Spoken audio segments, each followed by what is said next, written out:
Haideți să vedem cât de bună este intuiția voastră.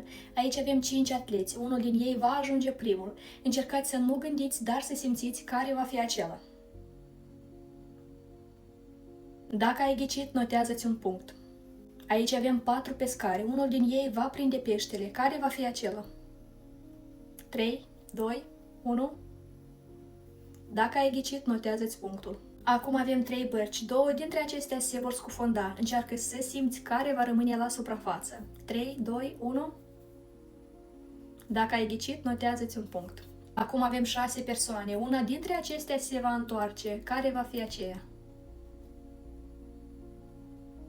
Dacă ai ghicit, notează-ți punctul. Acum avem 3 butoane, unul dintre acestea va face apa să curgă. Simțiți care este acela.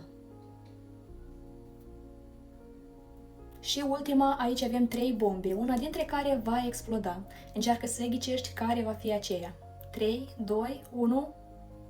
Dacă ai ghicit, notează-ți punctul și spune-mi câte puncte ai acumulat.